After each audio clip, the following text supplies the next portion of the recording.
बोलो जयकारा, बोल मेरे श्री गुरु महाराज की जय।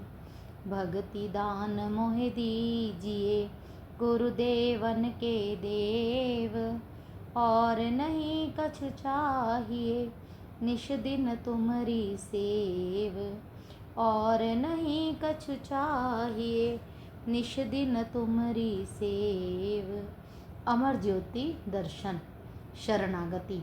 सन 1942 में जब आपने गुरु दीक्षा ली, तब आप 8वीं कक्षा में पढ़ते थे। सेवा और भजन अभ्यास करने के साथ साथ आप श्री दर्शन के लिए प्रथम वर्ष में 1 बार, पुनः 2 बार और मैट्रिक पास करने के पश्चात हर पर्व पर श्री आनंदपुर में आने लगे। आपने शिष्य रूप में पूर्णता का आभास इस प्रकार कराया कि दोहा, नौबत बाजे ज्ञान की, सुनने दुजा फहराए। गगन निशाना मार के, पलटू जीते जाए। बख्तर पहिरे प्रेम का, घोड़ा है गुरु ज्ञान। पलटू सुरति कमान ले, जीत चले मैदान। सतगुरु से ज्ञान की प्राप्ति कर अभ्यास के द्वारा सुरती को गगन में पहुंचा देने का कार्य जो कर लेता है, पलटू दास जी कहते हैं कि वही अपने जीवन की बाजी को जीत लेता है। प्रेम का कवच पहनकर, गुरु ज्ञान के घोड़े पर सवार होकर जो अपनी सुरती रूपी कमान को साध लेता है, वही शूरवीर ही विजय का डंका बजा सकता है। आप भी वही सच्चे शूरवीर बनकर आए और दृढ़ संकल्प एवं अभ्यास द्वारा लक्ष्य की प्राप्ति कर ली। आपका दिल दुनिया के कार्य व्यवहार से उपराम रहने लगा। आप जब भी श्री आनंदपुर में आते तो एक पर्व से दूसरे पर्व तक, कभी कभी 2-2 पर्व भी यहाँ सेवा में व्यतीत कर देते। आपको अंदर ही अंदर श्री सद्गुरुदेव जी महाराज का प्रेम अपनी ओर खींचता। आपकी व्याकुलता जब अत्यधिक बढ़ जाती तो आप शीघ्र घर से श्री दर्शन के लिए चल पड़ते। एक बार पर्व समीप था, आपको घर में आए अभी 15 दिन हुए थे। आपकी व्याकुलता सीमा पार कर गई कि अभी अभी श्री आनंदपुर जाना है। आप किसी को कहना उचित न समझकर शीघ्रता से बहन के घर गए। वह चूँकि हर समय आपके दिल की भावनाओं को पूरा करने के लिए साथ निभाती थी। आपने उससे कहा कि हमारा दिल श्री दर्शन के लिए विहल हो रहा है। बहन संकोचवश अपने घर वालों से कुछ मांग ना सकती थी, फिर भी उसने कहा, यदि आपका दिल है तो मैं साथ चलती हूँ। बिना किसी अन्य से कहे और बिना सफ़र खर्च लिए ही आप चल दिए। घर से स्टेशन के मार्ग में बाजार में आपने अपने कान के सोने की बाली उतार कर बेच दी और सफ़र खर्च पूरा किया। आप उस समय यह दर्शा रहे थे कि जब इंसान के अंदर प्रेम ठाठे मारता है, आकुलता और जिज्ञासा बढ़ जाती है, तो कुदरत भी साथ देती है। कोई ना कोई रास्ता लक्ष्य तक पहुंचाने के लिए मिल जाता है। जब आप श्री आनंदपुर पहुँचे तो श्री सद्गुरुदेव जी महाराज कार में विराजमान होकर आपकी इंतजार में मानो राह देख रहे थे। जहाँ प्रातःकाल की सामूहिक विशेष सेवा चल रही थी, वहाँ महात्मा रोशनानंद जी को साथ लेकर बिना श्री भोग लगाए श्री आनंदपुर से बाहर की सड़क पर पहुँचे। आपको वही मार्ग में ही श्री दर्शन एवं प्रवचनों से निहाल कर दिया।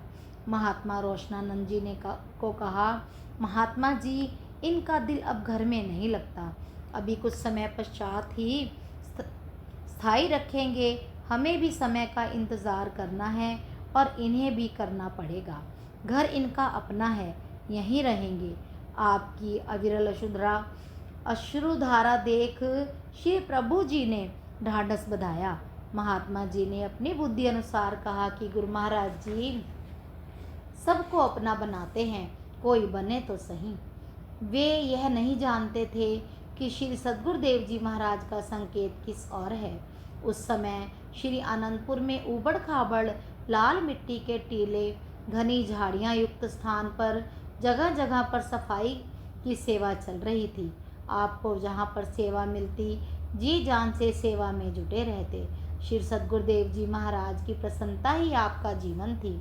सदा आपको देखकर वे प्रसन्न हो, बस यही चाह थी कि सद्गुरुदेव जी महाराज श्री तृतीय पातशाही जी दिन रात सेवा करवाने में संलग्न रहते थे। श्री आनंदपुर की धरती को आबाद करना, असंस्कारी गुरुमुखों के दिल को रूहानी धन से मालामाल करना, यही सर्वोत्तम कार्य था। श्री सद्गुरुदेव जी, श्री चतुर्थ पातशाही जी साधु वेश में वे अन्य महात्मा जन एवं भक्त जन सब सेवा भक्ति में जुटे हुए यही कहते कि ना जाने हमारे कितने जन्मों की पुकार ने श्री आनंदपुर दरबार की पुण्य भूमि की सेवा का सौभाग्य दिलाया है। पूर्ण सतगुरु मिले, हृदय आनंद के कमल खिले। श्री गुरु महाराज जी चुनी हुई संस्कारी रूहों को यहाँ बुला रहे हैं, अपने संग मिला रहे हैं। अर्थात आत्मा का परमात्मा से मिलन हो रहा है। श्री सद्गुरुदेव जी महाराज भी मौजवंश कभी कभी सब गुरुमुखों को फरमाते, लाल रंग की मिट्टी सब लाल ही लाल।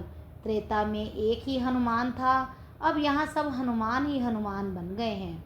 आपकी श्री पंचम पातशाही जी की ओर मुस्कुराते हुए निहारते और फरमाते कि राम भी इनके साथ हैं। उस समय सब गुरुमुख जन श्री सद्गुरुदेव महाराज जी, श्री तृतीय पातशाही जी को श्री राम भगवान हमारे साथ हैं यह अनुभव कर खुशी में झूमते। आप श्री आज्ञा अनुसार श्री आनंदपुर में सेवा करके घर लौट आते। आपने एक बार श्री व्यास पूजा के पर्व पर भक्त दुर्गादास जी को श्री आनंदपुर जाने की अभिलाषा व्यक्त की। उस समय पंजाब मेलगाड़ी बीना स्टेशन तक आया करती थी। आपने टिकट रिजर्व करवाने की कोशिश की, परंतु रिजर्वेशन नहीं मिली।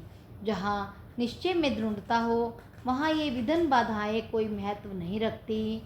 आप सामान्य टिकट लेकर स्टेशन पर पहुँचे और देखा कि गाड़ी के चलने का समय हो गया था।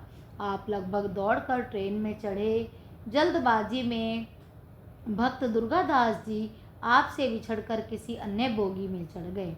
आप जिस बोगी में चढ़े वह सारा डिब्बा यात्रियों से खचाखच भरा हुआ था।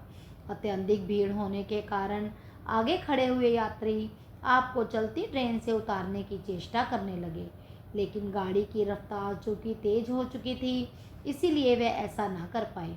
आप उल्टा मुंह करके सीढ़ियों में ही खड़े रहे। उसी डिब्बे में ही पीछे की ओर कुछ मिलिट्री वाले बैठे हुए थे। इधर आपने श्री प्रभु जी को दिल से याद करते हुए विनय की, प्रभु हमारे दिल में आपका दर्शन पाने की तीव्र उत्कंठा है, क्या आप दर्शन नहीं दोगे? जैसे ही आपने महाप्रभु जी को स्मरण किया, आपने अनुभव किया कि उसी क्षण ही श्री तृतीय पातशाही जी महाराज ने आपको पीछे से आकर पकड़ लिया। मिलिट्री ऑफिसर जो खिड़की में से झांक कर बाहर की ओर देख रहा था, उसकी दृष्टि आप पर पड़ी। आपके पीछे एक अद्भुत दिव्य प्रकाश को देखकर वह झटपट उठा और सबको एक और करते हुए आपको बाजू से पकड़कर अंदर डिब्बे में ले आया और सम्मान सहित अपने पास ही सीट पर बिठा लिया। आपसे उसने भक्ति के विषय में जानने की इच्छा प्रकट की। आपने गुरु भक्ति के उच्च उद्देश्य से मानव जन्म को कृतार्थ करने का पथ दर्शाया। इसके साथ ही श्री आनंदपुर की महिमा सुनाई।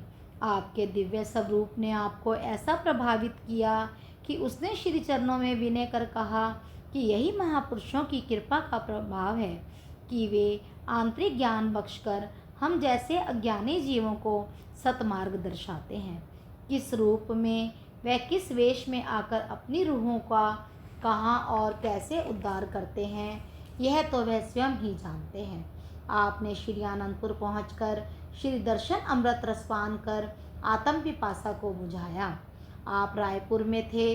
सन 1947 में देश विभाजन हुआ तो बड़े भाई साहब ने आपको कलकत्ता बुला लिया और आपके लिए साल किया जनरल स्टोर नाम की दुकान खोल दी। इस दुकान के ऊपर एक स्टोर बना हुआ था। आप नित्य प्रति 2-3 घंटे ऊपर चले जाते और भजना अभ्यास में लीन हो जाते। कुछ समय पश्चात आपने अपने बड़े भाई साहब से कहा कि यहाँ हमारा मन नहीं लगता, आपके हृदय में शरणागत होने की लगन लगी हुई थी, किंतु घर में सबसे छोटे होने के कारण सब आपसे अत्यधिक स्नेह करते थे। वे नहीं चाहते थे कि ऐश्वर्य संपदा छोड़कर आप साधु बन जाएं। उनका यही प्रयत्न था कि आप घर पर रहकर ही भजन भक्ति करें। आप प्रातः घर में भजनाभ्यास करते। आपने सबको कह दिया था कि हमें कभी भी जबरदस्ती उठाने की चेष्टा ना करना। जब तक हमारा जी चाहे हमें बैठा रहने दिया करें। एक बार भजनाभ्यास में अधिक समय बीत गया। आपके मुखमंडल पर तेज पर धूप आ गई। आपने प्रातः से भोजन भी ग्रहण नहीं किया था। आपके प्रति बड़ी बहन का हार्दिक स्नेह होने से उसने आपको भजनाभ्यास से उठा दिया। आपने फरमाया, बहन, हमें भजन से उठाकर अच्छा नहीं किया। आज अभी हमारे माथे पर श्री सद्गुरुदेव जी महाराज केसर का तिलक लगा रहे थे। इतना कह आपने फिर से आंखें मूंद ली। ध्यान अवस्था में ही आप विनय करने लगे कि भगवान, मेरी परीक्षा ना लो। प्रतीक्षा को समाप्त कर शीघ्र अपने चरणों की सेवा में स्थायी निवास दो। पहले भी आप अधिकतम समय श्री आनंदपुर में ही व्यतीत करते थे। वह दिन आ गया जब श्री तृतीय पातशाही जी महाराज ने आपके स्थायी रूप से रहने की विनय स्वीकार कर ली। आपने घर में सबको अपना निर्णय सुना दिया कि हमें श्री आनंदपुर की सेवा ही अपनी पूंजी, निजी जायदाद, निजी घर प्रतीत होता है। हमारा दृढ़ निश्चय एवं दृढ़ संकल्प यही है कि श्री चरणों में स्थायी शरणागति प्राप्त करें। घर के सभी सदस्यों का आपके प्रति अगाध प्रेम था, इसीलिए उन्होंने आपकी प्रसन्नता और मौज को ही सर्वोपरि माना। सन 1953 में जब आप वैशाखी के शुभ पर्व पर श्री दर्शन करने के लिए आए तो श्री चरणों में स्थायी शरणागति के लिए विनय की। आपकी अटूट श्रद्धा, तीव्र लगन तथा उपयुक्त समय को जानकर श्री सद्गुरुदेव जी महाराज ने विनय स्वीकार की।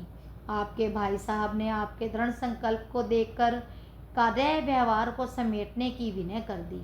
आप पुनः श्री आज्ञा अनुसार कलकत्ता गए और शीघ्र ही सब कार्य निपटा लिया। आप 4 जून सन 1953 में पुनः श्री आनंदपुर लौट आए और श्री चरणों में विनय कर सर्वस्व समर्पण कर पूर्णतः शरणागत हो गए। आपके मन की साध पूरी हुई।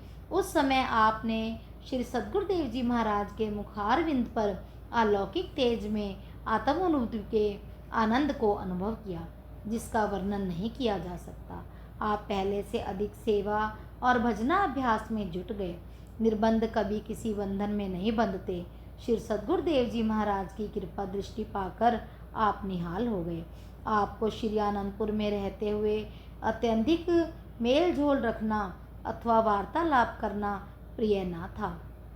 एकांत प्रिय व सेवा में तन प्राण से जुटे रहना ही जीवन का ध्येय था। वैसे तो श्री सद्गुरुदेव जी, श्री तृतीय पातशाही जी ने प्रेम के अवतार बन सब पर ऐसा प्रेम का जादू डाला कि उस समय जागीरदार, धनवान एवं सम्मानित लोग परमार्थ एवं रूहानियत के आनंद में सरोबार खिंचते चले आ रहे थे। सबकी जीवा पर एक ही शब्द था कि एक बार नाम सुनते ही दिल दीवाना हो जाता है और आनंदपुरवासी भगवान को पाना चाहता है। इन सब में से विशेष कौन है और किसने परमार्थ कार्य संभालना है, यह तो वे ही जानते थे। इसीलिए आप पर विशेष कृपा दृष्टि बनाए रखते थे।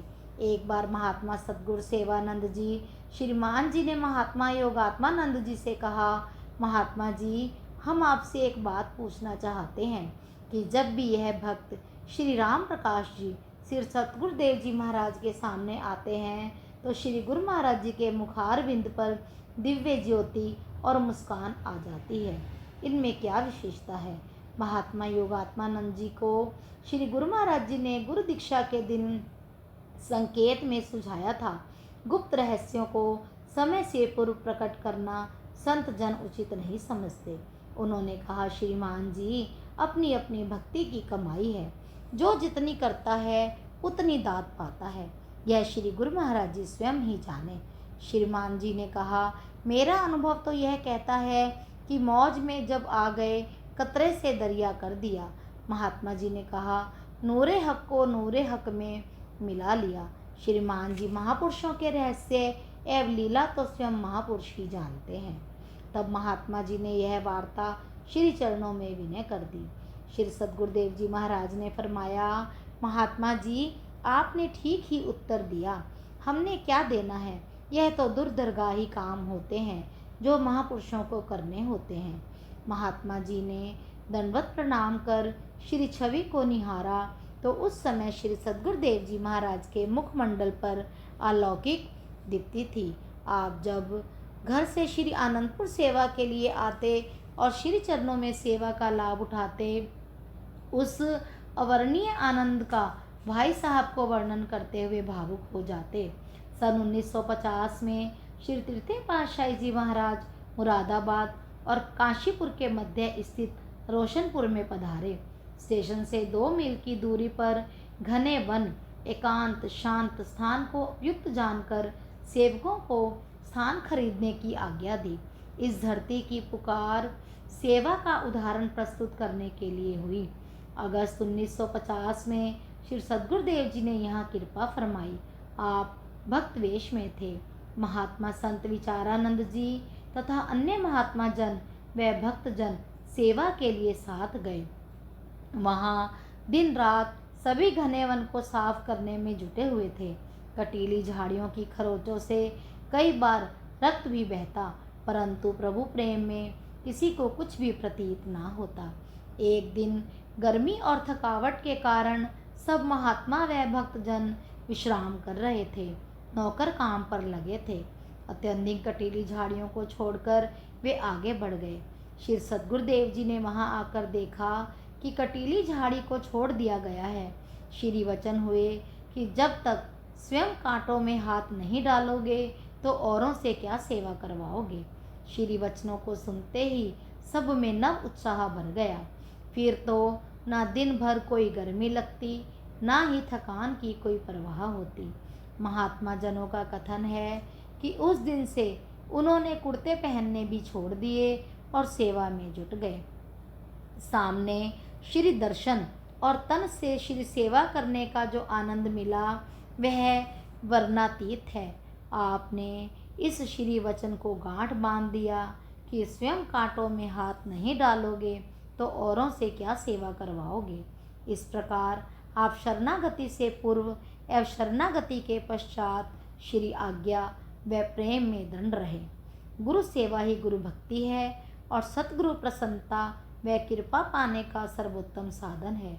इसी सिद्धांत को अपना ध्येय व जीवन बना लिया। बोलो जयकारा बोल मेरे श्री गुरु महाराज की जय।